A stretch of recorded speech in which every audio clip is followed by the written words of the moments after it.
இயேசு கிறிஸ்துவின் நாமத்தினாலே உங்கள் யாவரையும் இந்த வீடியோ மூலமாக நான் வாழ்த்து சொல்லுகிறேன். இன்றைய நாளில அநேகர் நான் செய்த பாவத்தை நான் விடணும் என்று நீங்கள் நம்புறீங்க, விசுவாசம் வைக்கிறீங்க. ஆனால் என்னால விட முடியல. மதுவுக்கு அடிமையா இருந்து எத்தனை பேர் நீங்கள் அது விடணும்னு சொல்லி நீங்க முயற்சி செய்யறீங்க. ஆனா நான் என்ன பண்ணணும்னு தெரியல. கஞ்சா, போதை மாத்திரை, இப்படி அடிக்கடி எல்லா பாவமும் என்னை விட்டு நான் நீங்கணும் அப்படின்னு சொல்லி நீங்க நேசிக்கிறீங்க ஆண்டவர். ஆனால் என்னால முடியல, ஏதோ ஒரு விதத்துல எனக்கு முடியலையே என்று சொல்லி நீங்க எண்ணுகிறீங்க. அதுல இருந்து எப்படி நான் விடுவிப்பது என்று நீங்க கேட்கிறீங்க. அதனால தான் ஆண்டவர் இந்த செய்தி மூலமாக ஆண்டவர் உங்களோடு பேசுகிறார். அதற்கு வேதத்துல ஒரு வசனம் இருக்கிறது. நீதிமொழிகள் 23ஆம் அதிகாரத்துல 26வது வசனம் சொல்லுகிறது, என் மகனே, உன் இருதயத்தை எனக்கு தா, உன் கண்கள் என் வழிகளை நோக்குவதாக. ஆண்டவர் சொல்றாரு, என் மகனே, உன் இருதயத்தை எனக்கு தா,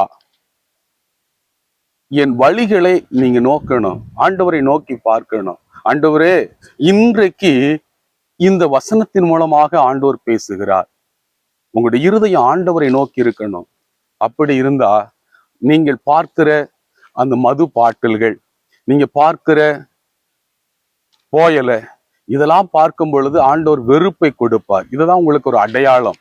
இதுல இருந்து நீங்க விடுதலை பெறுவதற்கு நீங்க ஆண்டவரிடத்துல உங்க இருதயத்தை கொடுத்து பாருங்க. ஆண்டவர் நிச்சயமான ஒரு மாற்றத்தை தருவார். ஜெபிக்கலாமா? அன்புள்ள ஆண்டவரே, இந்த செய்தி மூலமாக என்னோடு பேசியிருக்கிறீங்கப்பா என்று நீங்கள் விசுவாசத்தோடு நீங்க கேளுங்க. இந்த செய்தியை உங்க கைகளில் இருக்கிற கைபேசி மூலமாக ஆண்டவரே என்று சொல்லி கூப்பிட்டு கொண்டிருங்க. இன்றைக்கு ஆண்டவர் உங்க இருதயத்தை உங்களுக்கு ஆண்டவரிடத்துல கொடுக்கும் பொழுது ஆண்டவர் உங்கள் இருதயத்துல புது ஆவியை கொடுக்கிறார். புது ஆவியை கொடுத்து உங்களுக்கு ஒரு பெரிய ஒரு மாற்றத்தை கொடுக்க போகிறார். ஆண்டவரே, எனக்கு ஒரு இன்றைக்கு இந்த பாவத்திலிருந்து நான் விடுதலை பெறுவதற்கு எனக்கு ஒரு புதிய இருதயத்தை எனக்கு தந்துட்டீங்கன்னு சொல்லி விசுவாசத்தோடு ஒரு ஒப்புரவு ஆகுங்க. நீங்க ஒரு நம்பிக்கையோடு ஆண்டவரை நீங்க ஒரு உடன்படிக்கை நீங்க பண்ணும் பொழுது இந்த நாளிலிருந்து அவைகளை எல்லாவற்றையும் இங்க விடுவதற்கு கர்த்தர் உதவி செய்வார். இன்றைக்கு நீங்கள் கேளுங்க, ஆண்டவரிடத்துல கேளுங்க. ஆண்டவரே, இனி உங்க கண்ணீரை பார்க்கிறார் ஆண்டவர்.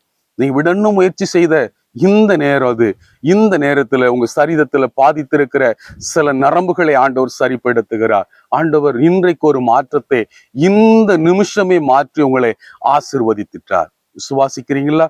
இன்றைக்கு அந்த ஆசீர்வாதம் பெற்றுக்கொள்ளுங்க. இயேசுவின் நாமத்தை நான் செபிக்கிறோம் நல்ல பிதாவே, ஆமென்.